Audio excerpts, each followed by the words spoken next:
बच्चों, स्वागत हमारे यूट्यूब चैनल फिजिक्स विद के उत्तम में। और आज हम लोग 11th क्लास के फिजिक्स में द्रव्यमान केंद्र का तीसरा लेक्चर पढ़ने जा रहे हैं। और आज हम लोग पढ़ेंगे द्रव्यमान केंद्र की गति के बारे में, यानी motion of the centre of मास। इसमें हम लोग क्या पढ़ना है, द्रव्यमान केंद्र का वेग कितना होता है, कैसे हम लोग ज्ञात करते हैं, द्रव्यमान केंद्र पर कितना त्वरण कार्य करता है, और उस द्रव्यमान केंद्र का जो रेखीय संवेग है वो हम लोग कैसे ज्ञात करते हैं, और साथ में रेखीय संवेग संरक्षण का नियम भी हम लोग जानेंगे। और साथ में वीडियो के अंत में हम लोग बढ़िया से न्यूमेरिकल भी करेंगे।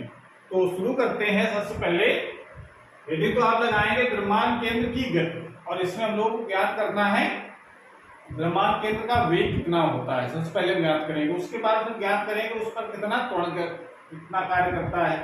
तो ये हम मान के चल रहे हैं कि आपको द्रव्यमान केंद्र का जो पहला जो वीडियो है वो आपने दे रखा है, ताकि आपको ये पता हो जाए कि द्रव्यमान केंद्र का जो पोजीशन वेक्टर है वो कैसे ज्ञात करते हैं। तो मान लेते हैं कोई n कणों से बना हुआ कोई निकाय है, तो उसका जो द्रव्यमान केंद्र होगा उसकी पोजीशन वो कैसे लिखते हैं।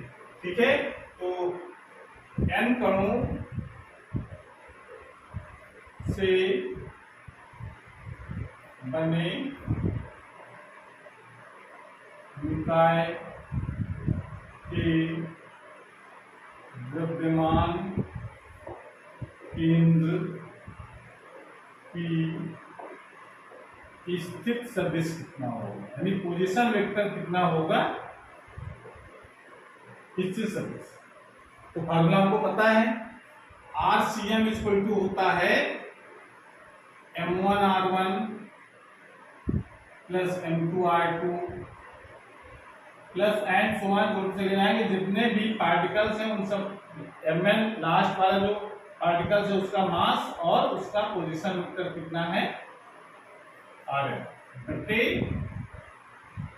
M1 plus M2 plus and so on Mn। ये हमको पता है फार्मूला, जहां पर M1 M2 क्या है, जो एक का द्रव्यमान M1, दूसरे का M2, तीसरे का M3, M4 and so on Mn तक उसके पार्टिकल्स के मास हो गए, और R1 R2 उनकी पोजीशन है। ठीक है, पोजीशन वेक्टर हो गया। तो ये फार्मूला हमने, ये आपको पता है फार्मूला। और उसके बाद आपको वेग निकालना, तो क्या करना है, इसे t के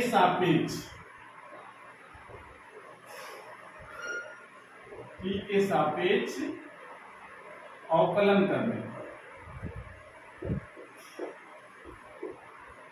उसको डिफरेंशिएट कर दिया t के रिस्पेक्ट में, तो क्या लिखा जाएगा, DRCM upon dt equal to लिख सकते हैं। देखिए जो कांस्टेंट टर्म है वो तो अवकलन के बाहर हो जाएंगे, तो d अपॉन dt, और M1 इसको बाहर कर लीजिए, इसको लिख सकते हैं R1 प्लस M2 ये बाहर हो जाएगा, D2R upon dt plus and so on Mn बाहर, और DRN अपॉन dt ऐसे लिख सकते हैं, upon M1 plus M2 plus and so on Mn। इतना हो जाएगा। ये जो पोजीशन वेक्टर को t से रिप्रेजेंट किया गया तो किसके बराबर हो जाएगा, ये आ जाएगा VCM, यानी ये वेलोसिटी के बराबर हो जाएगा। ठीक है, जैसे हम लोग किसी डिस्प्लेसमेंट को अगर t के रिस्पेक्ट में डिफरेंशिएट कर देते हैं तो किसके बराबर फार्मूला होता है, v के रिस्पेक्ट में, यानी v के बराबर होता है। v equal to dx upon dt, यानी v हो गया।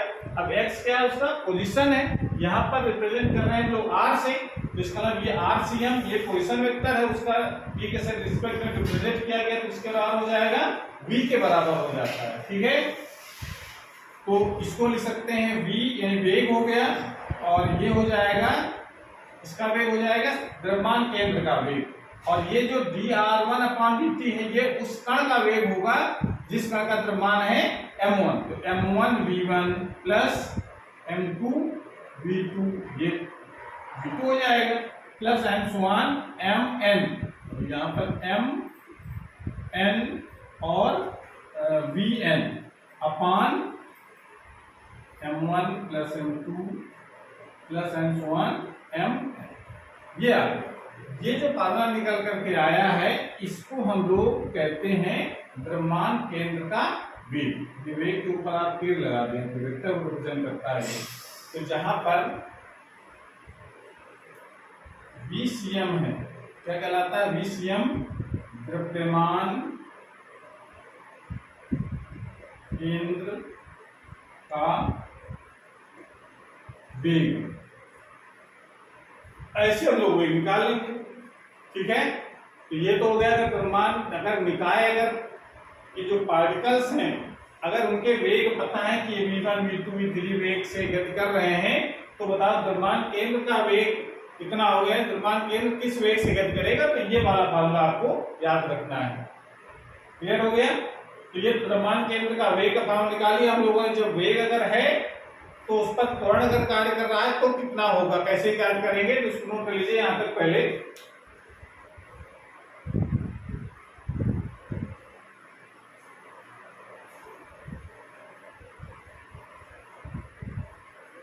द्रव्यमान केंद्र का वेग ज्ञात करने के बाद फिर इसको हम पुनः वेग का, अगर हम t के रिस्पेक्ट में अवकलन करा देते तो त्वरण निकल आता है, तो इसका पुनः t के सापेक्ष अवकलन करने,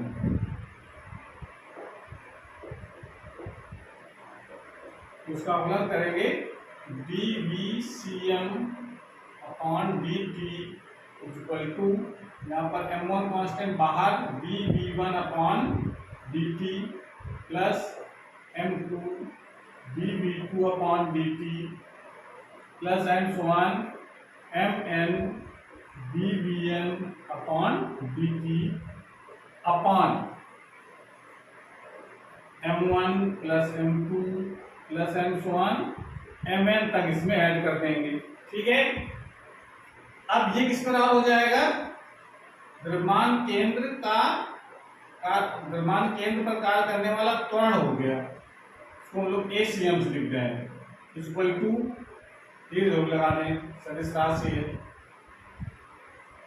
और ये हो जाएगा m1 द्रव्यमान का त्वरण, तो इसको कैसे लिखेंगे A1 से, प्लस m2 A2 दूसरे कण यानी m2 द्रव्यमान वाले कण का त्वरण हो गया A2 plus and so on mn और an इनमें कण का त्वरण अपान m1 plus m2 plus and so on plus mn, सारे पार्टिकल्स को ऐड करके ये वैल्यू ज्ञात कर लेंगे हम लोग। ये जो फार्मूला निकल करके आया है इसे हम लोग कहते हैं द्रव्यमान केंद्र का त्वरण, जहां ACM द्रव्यमान केंद्र का त्वरण। तो अगर त्वरण अगर अलग अलग पता है, अलग अलग कणों के त्वरण पता है, तो हम लोग द्रव्यमान केंद्र का त्वरण कैसे ज्ञात करेंगे, वो इस वाले फार्मूले से। ठीक है, ACM equal to m1 a1 plus m2 a2 plus m3 a3 and so on करके mn an upon m1 plus m2 ऐसे जोड़ देंगे पूरे mn। तो अगर दो पार्टिकल्स है तो m1 a1 plus m2 a2 हो जाएगा। ठीक है ना, अपॉन m1 प्लस m2 हो गया। तो वो तो एक n कणों के लिए निकाला, बाकी अगर दो तीन कण जितने भी है उसे आज फार्मूला हम बना लेंगे। तो ये तो हो गया त्वरण कैसे ज्ञात करेंगे। आप जरा इसको थोड़ा सा और आगे बढ़ते हैं, फार्मूला याद भी रखना है न्यूमेरिकल के लिए, और इसको तो थोड़ा सा और अगर बढ़ा जाए आगे तो हम लोग अगर क्रॉस मल्टीप्लाई कर दें तो क्या बन जाएगा, m1 plus m2 plus and so on mn into ACM equal to m1 a1 plus m2 a2 plus mn an। ये टोटल m1 m2 के जोड़ेंगे तो जितने पार्टिकल्स हैं सबको जोड़ देंगे तो पूरे निकाय का द्रव्यमान आ जाएगा। तो इसको हम लोग लिख सकते हैं, इस जोड़ को, द्रव्यमान वाले जोड़ को लिखा जा सकता है m, कैपिटल M मतलब निकाय का कुल द्रव्यमान, और इनटू ACM द्रव्यमान केंद्र का त्वरण इक्वल टू ये m1 a1 ये f बराबर है, फार्मूला जानते हैं न्यूटन के त्रिज्या के दो तीन नियम से, f बराबर हमें तो एक कण पर लगने वाला बल, दूसरे कण पर लगने वाला बल ऐसे करके लिख सकते हैं। तो इसको लिखा जा सकता है F1 plus F2 plus and so on Fn, nवें कण पर लगने वाला बल हो गया। इन सब बलों को जब जोड़ देंगे तो एक टोटल बल आ जाता है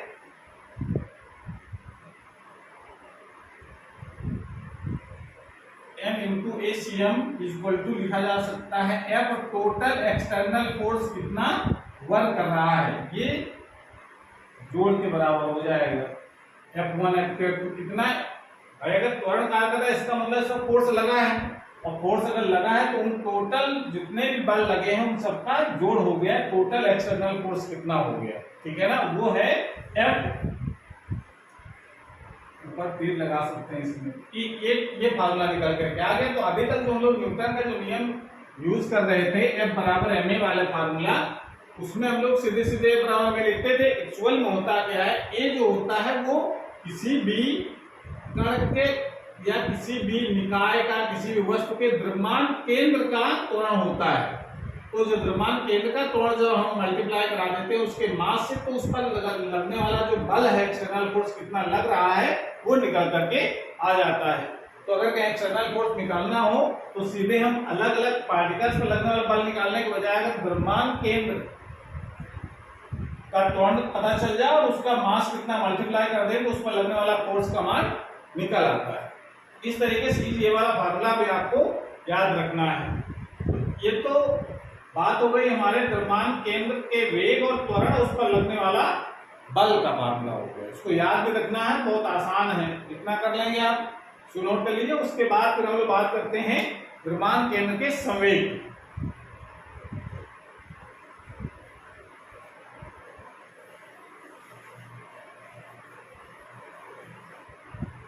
लगाइए,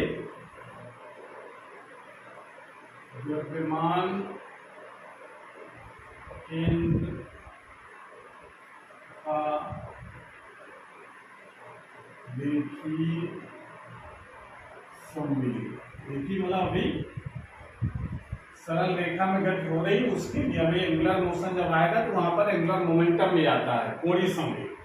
द्रव्यमान केंद्र का रेखीय संवेग यदि लीनियर मोमेंटम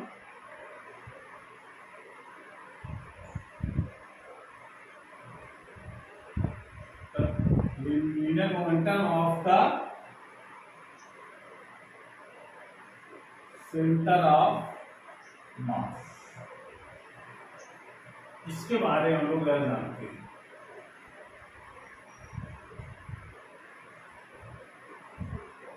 तो अगर n कणों से बन करके n कणों से मिलकर के कोई निकाय बना हुआ है तो उसका वेग कितना होता है। भाई संवेग का सूत्र हमको पता है m × v होता है, तो इसका मतलब हमको अगर वेग पता चल जाए द्रव्यमान केंद्र का तो संवेग ज्ञात कर लेंगे। तो कैसे ज्ञात किया जाएगा, तो ये पता है कि n कणों से बने निकाय के द्रव्यमान केंद्र का वेग कितना होता है, ये अभी हम लोग याद किया है। VCM equal to M1V1 plus M2V2 plus and so on MNVN upon M1 plus M2 plus and so on MN। ये फार्मूला हमने पढ़ा है द्रव्यमान केंद्र का वेग। जरा इसमें क्लास मल्टीप्लाई कर लो, तो इसको लिख सकते हैं M1 plus M2 plus M3 and so on MN और इनटू कर देते हैं VCM। द्रव्यमान केंद्र का वेग इक्वल टू क्या हो जाएगा, M1V1 plus M2V2 plus and so on MN और VN। ये टोटल मास हो जाएगा M1 प्लस M2, टोटल निकालेगा द्रव्यमान, उसको क्या लिख सकते हैं हम लोग M से M into VCM equal to, इसको हम लोग क्या लिख सकते हैं M1V1 यानी एक कण का संवेग, एक कण का संवेग क्या लिखते हैं P1 plus P2 and so on Pn। ये टोटल संवेग हो जाएगा। तो टोटल संवेग जोड़ देंगे इसको, ये फॉर्मूला बन जाएगा m into VCM equal to P के बराबर। वेक्टर का चिन्ह जरूर लगा देंगे, ठीक है। इस प्रकार से ये फार्मूला, अगर कहीं संवेग निकालना है, किसी द्रव्यमान केंद्र का संवेग ज्ञात करना है, तो द्रव्यमान केंद्र का वेग और इंटू उस निकाय का द्रव्यमान से मल्टीप्लाई कर दें तो उसका निकाय का संवेग ज्ञात हो जाता है कितना हो। ये फार्मूला आपको ध्यान रखना है, ठीक है ना। क्लियर हो गया फार्मूला? बहुत आसान है, क्रॉस मल्टीप्लाई करना है वेग वाले फार्मूले में और उसके बाद total mass into centre of मास की वेलोसिटी, और इधर एक कण का संवेग दूसरे कण का संवेग सबका जोड़ आ रहा है, m1 v1 plus m2 v2 ऐसे है ना। तो ये क्या हो जाएगा p1 plus p2 plus p3 plus p4 and so on pn। m कण का संवेग कितना होगा सबको जोड़ दिया तो टोटल संवेग आ जाएगा p के बराबर। तो टोटल संवेग अगर लिखना है तो क्या करना पड़ेगा हमको, जो द्रव्यमान केंद्र उसका वेग इंटू द्रव्यमान जो निकाय है उसका टोटल मास कितना है वो m का मल्टीप्लाई कर देंगे तो निकल आता है उसका संवेग कितना है। अगर इसी को थोड़ा सा और अगर बढ़ते हैं कि अगर हम कहते हैं कि इसे t के सापेक्ष अवकलन करते हैं, अवकलन करने तो अवकलन कर देते हैं तो देखो क्या निकल करके आता है m dVCM upon dP equal to क्या आ जाएगा dP वेक्टर अपॉन dP, ये लिख सकते हैं। उसके बाद इधर देखो ये जो dP अपॉन dP ये क्या कहलाता है, रेखीय संवेग में परिवर्तन को प्रदर्शित करता है, ठीक है ना। रेखीय संवेग परिवर्तन की दर dP अपॉन dt हो गया, और ये dVCM अपॉन dt ये किस बराबर हो जाएगा, अभी हम लोगों ने पढ़ा है, ये होता है त्वरण के बराबर है। द्रव्यमान केंद्र का त्वरण कितना होगा ऐसा लिख सकते हैं, dVCM अपॉन dt किस बराबर हो जाएगा, द्रव्यमान केंद्र का त्वरण, वेग परिवर्तन की दर हो गई, इसको उनका कहते हैं त्वरण ACM, ये लिख दिया हमने। अब जरा ये m इंटू ACM अभी हम लोग फार्मूला पढ़ा, ये किसके बराबर होता है, एक्सटर्नल फोर्स अप्लाइड, कितना एक्सटर्नल फोर्स लगाया गया है, तो ये फार्मूला निकल करके आ गया।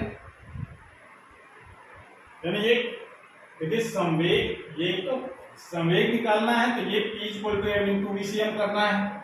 अगर संवेग परिवर्तन की दर निकालनी है तो उस पर लगने वाला फोर्स भी ज्ञात हो जाता है। तो ये फार्मूला हम लोग न्यूटन के नियम में पढ़ भी चुके हैं, तो नया फार्मूला नहीं आया है। तो अगर F एक्सटर्नल फोर्स निकालना है अगर, तो दो तरीके हो गए, एक F एक्सटर्नल इक्वल टू होता है m इंटू ACM, या फिर होता है संवेग परिवर्तन की दर, को भी हम लोग एक्सटर्नल फोर्स के बराबर लिखते हैं। अब जरा इसमें एक कंडीशन लगानी है, उसको नोट कर लीजिए, उसके बाद इसमें कंडीशन लगाते हैं एक।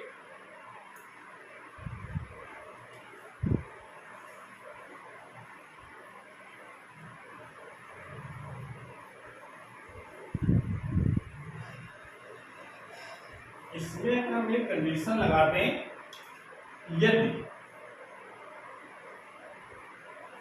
यदि F एक्सटर्नल जीरो है, यानी उस पर कार्य करने वाला जो नेट फोर्स है वो जीरो है। एक्सटर्नल फोर्स का नेट फोर्स अगर जीरो है, एक्सटर्नल फोर्स मतलब क्या है, नेट फोर्स कितना है, ठीक है ना, वो अगर जीरो है, एक्सटर्नल फोर्स मतलब नेट फोर्स जीरो है, ये मतलब यदि एक्सटर्नल फोर्स को चाहे उसका नेट फोर्स को अगर जीरो है तो dP अपॉन dt जीरो हो जाएगा इस वाले फार्मूले में। एक्सटर्नल फोर्स अगर जीरो है, नहीं निकाय पर कोई बाह्य बल कार्य नहीं कर रहा है, तो उसका जो संवेग परिवर्तन की दर है वो भी जीरो आएगी, संवेग परिवर्तन दर जीरो आएगी, यानी dP का मान जीरो हो जाएगा। dP मान जीरो होने का मतलब P क्या हो जाएगा, एक नियत, एक कांस्टेंट आएगा।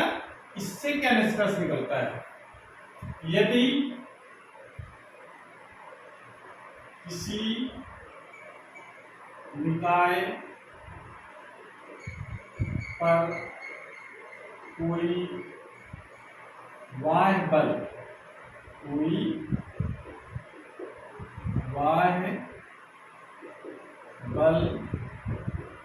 कार्य नहीं करता है तो निकाय का कुल संवेग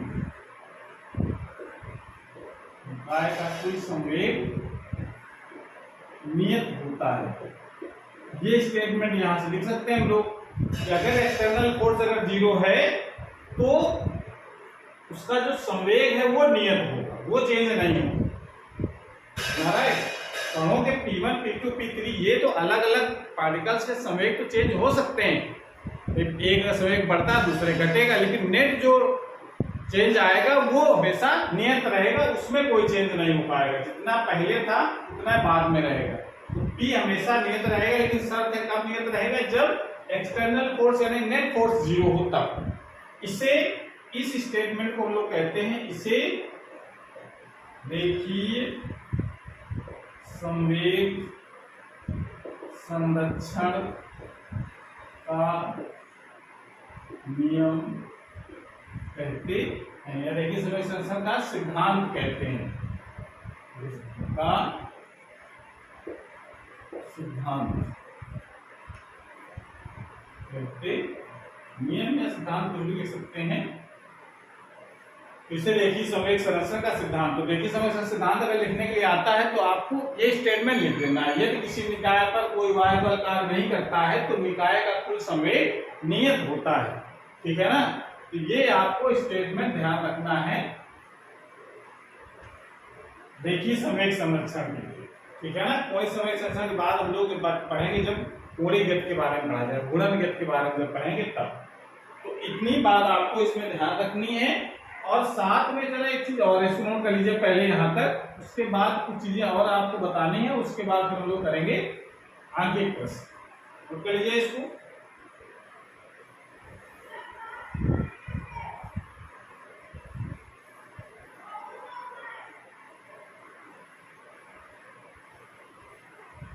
तो जैसे अगर अभी हम लोगों ने कहा कि अगर एक्सटर्नल फोर्स या नेट फोर्स अगर 0 है, नेट फोर्स 0 होने से क्या निष्कर्ष निकलता है? अगर नेट फोर्स 0 है तो अभी तो निष्कर्ष निकालिए कि संवेग नियत होगा। ठीक है ना, अगर एक्सटर्नल फोर्स 0 है, नेट फोर्स 0 है, तो इसका नेट फोर्स 0 होने का मतलब ये नहीं कि कणों पर, भाई जो n कणों से मिलकर के निकाय बना था हमारा, तो n कणों से मिलकर के जो निकाय बना हुआ उसमें जो m1 द्रव्यमान का कण है, m2 द्रव्यमान का कण है, उन पर अलग अलग फोर्स हो सकते हैं, लेकिन नेट फोर्स अगर 0 है, यानी जितना F1 plus F2 plus F3 जो अलग अलग फोर्स आ रहे हैं उनका सबका सम अगर 0 है तब कहा जाएगा नेट फोर्स 0 है। अगर नेट फोर्स 0 है तो इससे क्या निष्कर्ष निकलता है? नेट फोर्स 0 होने का मतलब क्या है? जैसे फार्मूला हम लोग जानते हैं, F net is equal to होता है m इंटू ACM, यानी सेंटर ऑफ मास का एक्सीलरेशन कितना होगा। तो नेट फोर्स 0 यानी ये अगर 0 है तो इसका मतलब है कि m इंटू ACM में 0 आएगा, और मास ये 0 हो नहीं सकता किसी पार्टिकल या किसी भी निकाय का, तो इसका मतलब क्या 0 हो जाएगा? ACM यानी उसका द्रव्यमान केंद्र का जो त्वरण है वो 0 आएगा। इसका मतलब है कि ACM जो है वो 0 होगा। अगर त्वरण अगर 0 है, त्वरण अगर 0 है इसका मतलब क्या है कि जो उसका जो वेग है, त्वरण 0, त्वरण परिभाषा का तो वेग परिवर्तन की दर को त्वरण कहते हैं, तो इसका मतलब वेग परिवर्तन ही जब 0 है, इसका मतलब वेग क्या होगा उसका? नियत। अर्थात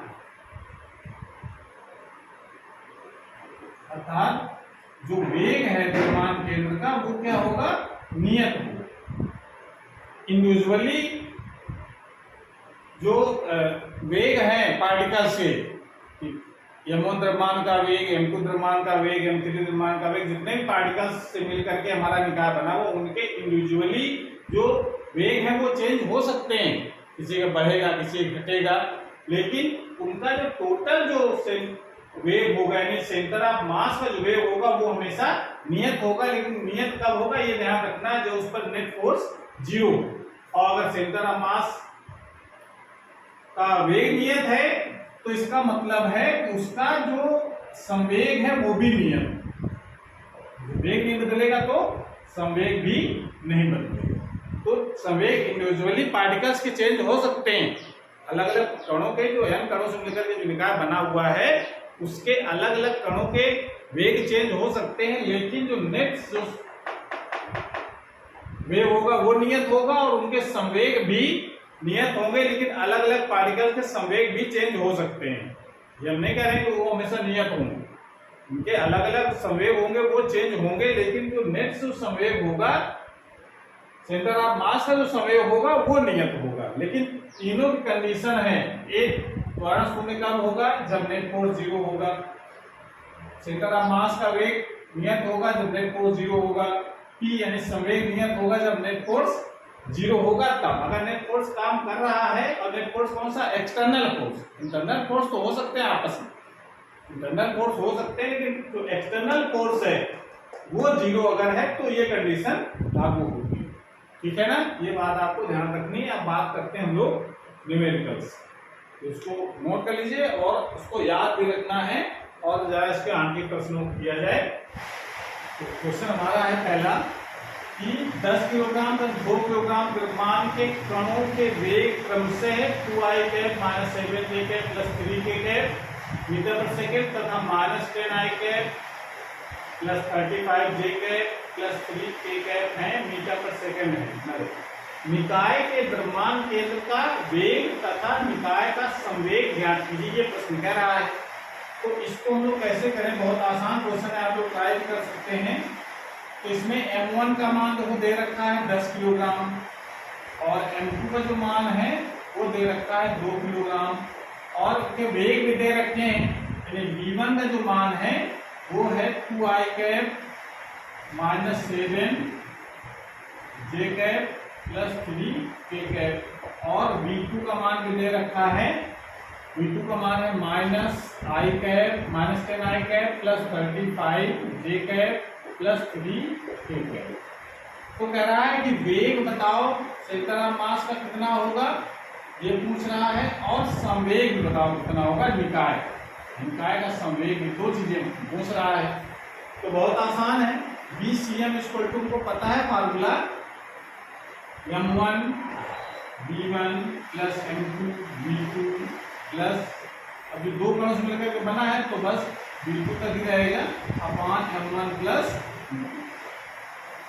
VCM निकालना है। तो जब वैल्यू लगाओ, m1 का मान है 10 और v1 का मान कितना है, ये लिखा 2i cap minus 7j cap plus 3k cap plus दूसरा है 2 किलोग्राम m2 2 किलोग्राम, और वेग है इसका minus 10i cap plus 35j cap plus 3k cap upon m1 plus m2 10 plus 2 ना हो गया बराबर, इसको सॉल्व करो, ये हो जाएगा 20i cap plus minus 70j cap plus 30k cap plus minus हो जाएगा यहाँ पर minus 20i cap plus 70j cap plus 6k cap upon upon upon upon upon 12, ये हो जाएगा कितना। अब देखो 20i cap plus minus cut जाएंगे, 70j कैप प्लस के माइनस के भी कट जाएंगे, क्या बचेगा, ये बचता है हमारे पास, बचेगा हमारे पास 30 और 6 36 के कैप बचा, अपान बचेगा 12, बात किया है 36 यानी 3k कैप। ये इसका वेग निकल आया मीटर प्रति सेकंड। ठीक है, जब वेग निकल आया तो फिर संवेग कैसे हम लोग याद करेंगे जरा देखो। चलिए आगे अब कह रहा है कि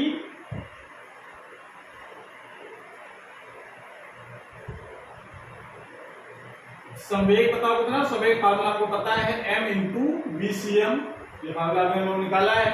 m टोटल मास कितना है, टोटल मास कितना है 10 और 2 12, 12 ये हो जाएगा इंटू 3 k कैप, ये इसकी वेलोसिटी आ गई तो हो जाएगा 12 जो बात की आई 36 k कैप। इतना संवेग आ जाए। मात्रा लिखना चाहो तो मात्रा क्या होता है किलोग्राम मीटर प्रति सेकंड, ये आंसर हो जाएगा संवेग। इस प्रकार से हम लोग इस क्वेश्चन को कर सकते हैं। नोट कर लीजिए, फिर अगला क्वेश्चन करते हैं हम लोग।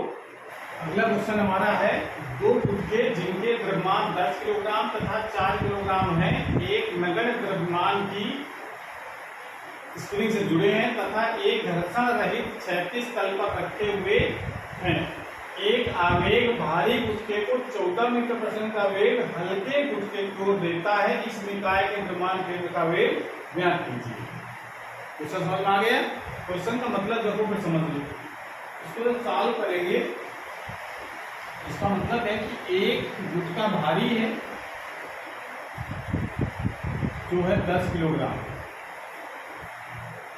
और दूसरा जो गुटका है वो छोटा गुटका है वो है 4 किलोग्राम का और दोनों एक स्प्रिंग से जुड़े हुए हैं ऐसे और एक दोनों क्षैतिज तल पर भी रखे हैं। ये कह रहा है भारी वाले गुटके को 14 मीटर प्रति सेकंड का वेग चला है। मान लो ये इसको मान लेते हैं m1 द्रव्यमान का है, ये है m2 द्रव्यमान का और इसका जो वेग है v1 वो देता है 14 मीटर प्रति सेकंड का वेग इस तरफ दिया जाता है इधर की तरफ।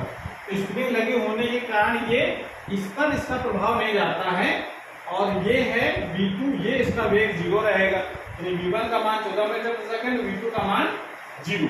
तो कह रहा है बताओ इसका द्रव्यमान केंद्र का वेग कितना होगा ये ज्ञात करना। अगर हम इसको 14 मीटर प्रति सेकंड से चलाएं छोटे वाले गुटके की तरफ तो बताओ द्रव्यमान केंद्र का वेग कितना होगा, द्रव्यमान केंद्र किस वेग से गति करेगा। तो इसमें आपको ये ध्यान रखना है कि स्प्रिंग जुड़े हैं और स्प्रिंग के अलावा उसको कोई मास नहीं है, द्रव्यमान इसका भी 0, स्प्रिंग का घर्षण रहित मेज पर रखे हुए हैं। तो मतलब इसको जो वेग देंगे तो इसका वेग इस पर वेग दिया नहीं गया, स्प्रिंग के कारण स्प्रिंग एक दब जाएगी लेकिन इसका वेग 0 ही रहेगा। तो इसका आंसर v2 का मान 0। तो अब जब v1 पता है, v2 पता है और m1 और m2 पता है तो सही तरह मास की वेलोसिटी में निकाल सकते हैं। VCM m1 v1 plus m2 v2 अपान m1 प्लस m2। बस सिंपल सा क्वेश्चन। m1 का मान है 10, वेग है 14, m2 का मान है 4 और वेग है 0 अपान 10 प्लस 4 कितना हो जाएगा, तो 0 हो गया 140 बटे 14, ये हो जाएगा 10 मीटर प्रति सेकंड का वेग। आंसर इसका हो गया। ठीक है, तो नोट कर लीजिए, फिर अगला क्वेश्चन करें। बहुत आसान क्वेश्चन था ये। तीसरा क्वेश्चन हमारा है दो कणों के निकाय में कणों के द्रव्यमान क्रमशः 2 किलोग्राम तथा 5 किलोग्राम है, यानी दो कणों से मिलकर के निकाय बना है जिनके द्रव्यमान 2 और 5 किलोग्राम के हैं। इनकी स्थितियां t बराबर 0 समय पर क्रमशः 4i प्लस 3j तथा 6i माइनस 7j प्लस 7 के मीटर हैं। ये स्थितियां t बराबर 0 पर हैं तथा उनके वेग t बराबर 0 पर दे रखे हैं 10i cap minus 6k cap 3i cap plus 6j cap metre पर सेकंड है। ये वेग दे रखे हैं t बराबर 0 पर। तो कह रहे इस निकाय के द्रव्यमान केंद्र का वेग ज्ञात करो। तो t बराबर 0 पर वेग कितना होगा पूछ रहा है और भी साथ पूछ रहा है कि t बराबर 0 पर और t बराबर 4 सेकंड पर द्रव्यमान केंद्र की स्थितियां क्या होंगी, जबकि अलग अलग कणों की स्थितियां पता है t बराबर 0 पर दे रखी हैं। तो जरा क्वेश्चन को जरा एक बार कायदे से नोट कर ले, जो दे रखा है तब लगाना आसान रहेगा। कैसे करना है ये जरा ध्यान समझें। दिया है क्या क्या है, m1 का मान दे रखा है 2 किलोग्राम और m2 का मान दे रखा है 5 किलोग्राम। ठीक है,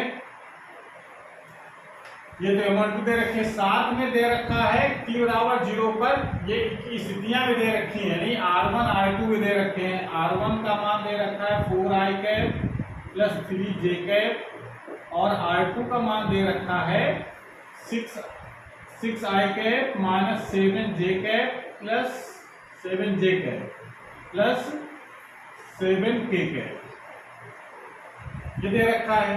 और साथ में t बराबर 0 पर इसका वेग भी दे रखा है। v1 का मान दे रखा है 10i cap minus 6k cap और v2 का मान दे रखा है 3i cap plus 6j cap. इतनी वैल्यू दे रखी है। और ये कब दिया है? ये दे रखा है t बराबर 0 पर स्थिति और वेग ये बताएं। समझ में आ रहा है? तो कह रहा है कि वेग बताओ t बराबर 0 पर कितना होगा। पहले तो वेग पूछ रहा है, वेग ज्ञात कीजिए कितना होगा।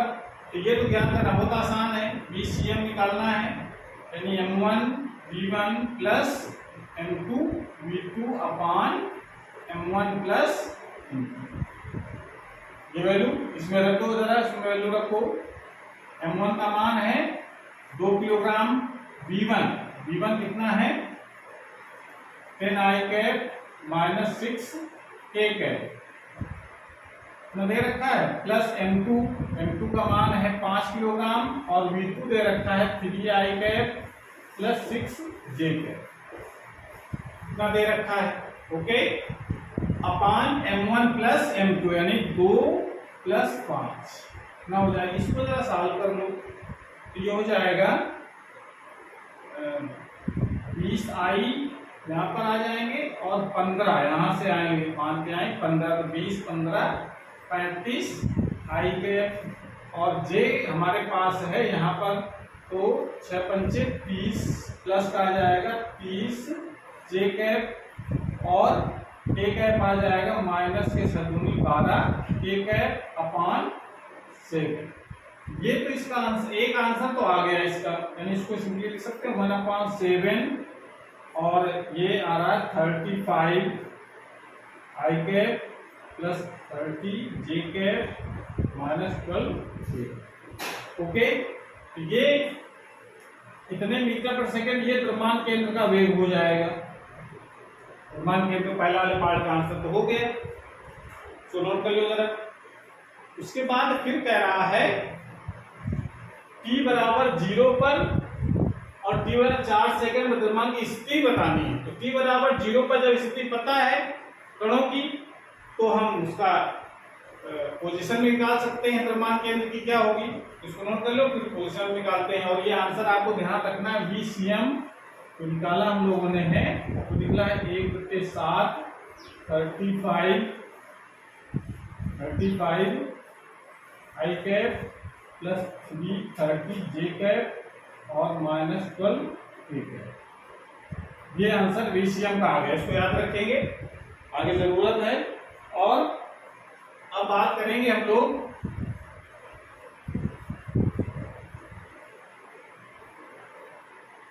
t बराबर 0 पर।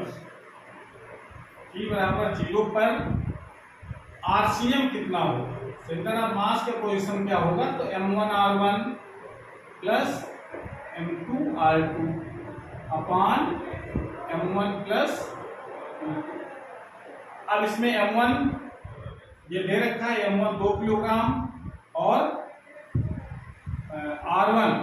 r1 है हमारे पास 4i cap plus 3k cap plus m2 है 5 और r2 दे रखा है 6i cap minus 7j cap plus 7k cap अपान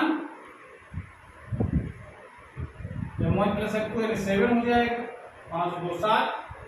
इसको जब सॉल्व करेंगे तो i देखो कहाँ पर है, 4 दूनी 8, चलो इसको करेंगे 8i cap plus 6k cap plus 6 पंचे 30 i कैप माइनस 7 पना 35 j कैप प्लस 7 पना 35 k कैप अपान 7, या इसको लिख सकते हैं हम लोग कितना आ जाएगा 1/7 और 8 और 30 कितने हो गए 38i कैप, 38i कैप हो गया यहाँ पर। और जे हमारे पास है -35 j कैप ये हो जाएगा, और यहाँ पर है 35 और 6 प्लस का है, ये हो जाएगा प्लस का 41 के कैप, ना हो जाएगा। ये बच्चे को लो, कोई गड़बड़ी तो नहीं हो गई है। 4i कैप प्लस 3 के कैप प्लस 6 7 7 7 से 30, 5 से 35 5 से 35 और यहाँ पर 4 दूनी 8 2 दूनी 6 30 वाट 38 और यहाँ पर जी हमारे पास -35 है, इतना बचा, और 35 और 6 41, ये हमारा आ जाएगा। आरसीएम की वैल्यू हो गई इतनी, इसको यानी ये आरसीएम इतने मीटर, ये आंसर तो इसका हो गया। तो t बराबर 0 पर पूछ रहा था द्रव्यमान केंद्र की स्थिति, तो ये निकालिए t बराबर 0 पर। t बराबर 4 सेकंड पर कितनी होगी ये ज्ञात करना है, यानी ये हमने निकाला है आरसीएम की स्थिति t बराबर 0 पर, निकल करके 1/7 38i cap minus 35j cap plus 41 k cap, ये निकल करके आ गया। उसके बाद अब हम ज्ञात करेंगे 4 सेकंड बाद द्रव्यमान केंद्र की स्थिति क्या होगी। कैसे ज्ञात करना है ये जरा समझो। अब यहां पर आपको थोड़ा सा सोचना है कि जो वेग की परिभाषा होती है, वेग परिभाषा क्या कहती है कि 1 सेकंड में हुए विस्थापन को वेग कहते हैं। तो 1 सेकंड जब t बराबर 0 पर वेग इतना निकला है तो इसका मतलब 1 सेकंड में इतना विस्थापन हुआ, ठीक है ना। तो 4 सेकंड में कितना विस्थापन होगा ये ज्ञात कर लो, समझ आ रहा है ना। तो 4 लिख सकते हैं इसमें, द्रव्यमान केंद्र का 4 सेकंड में विस्थापन कितना होगा।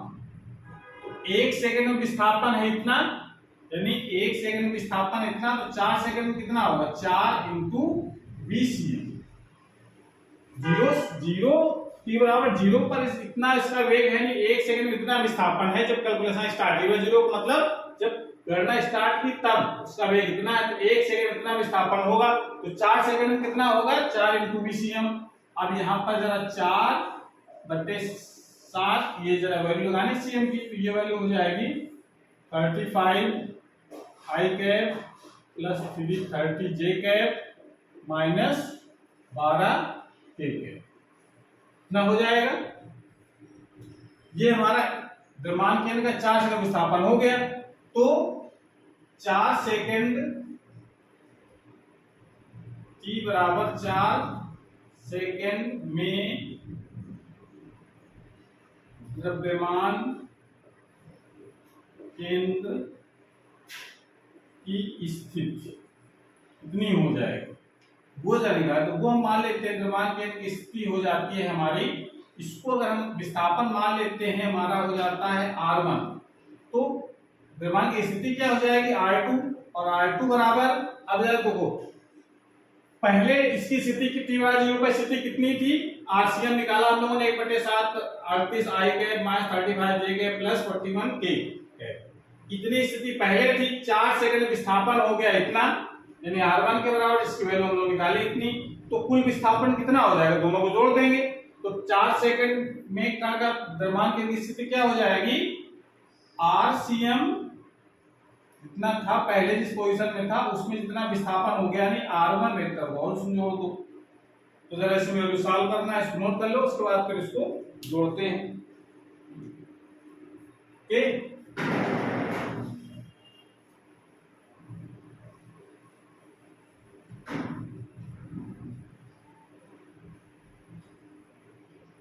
वैल्यू रखो r2 वेक्टर है, 4 सेकंड बाद उसकी पोजीशन क्या होगी r2, आरसीएम की वैल्यू कितनी है ये निकाला हम लोगों ने 1/7 38i cap minus 35j cap plus 41 के कैप ना हो जाएगा।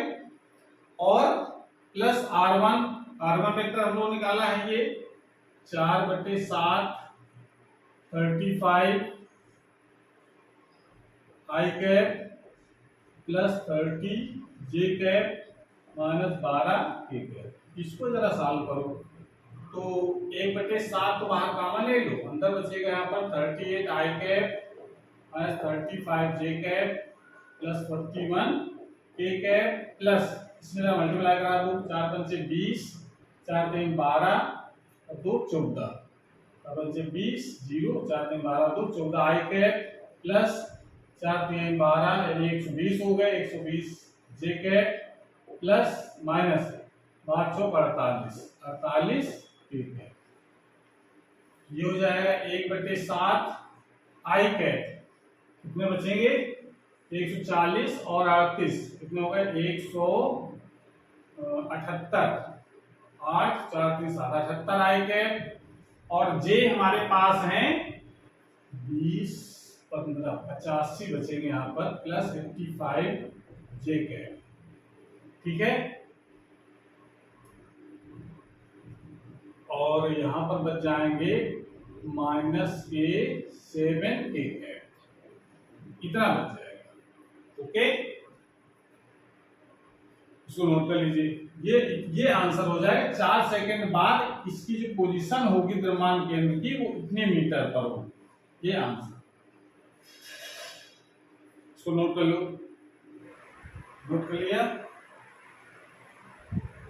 तो आज क्लास हमारे पास समाप्त होती है। अगर वीडियो अच्छा लगा हो तो उसको लाइक करें, अपने दोस्तों को शेयर करें और चैनल अभी तक सब्सक्राइब नहीं किया तो उन्हें सब्सक्राइब करें जिससे नए वीडियो अपलोड हो उसकी नोटिफिकेशन आपके पास सबसे पहले पहुंच जाए। पढ़ाई करते रहिए। Thank you.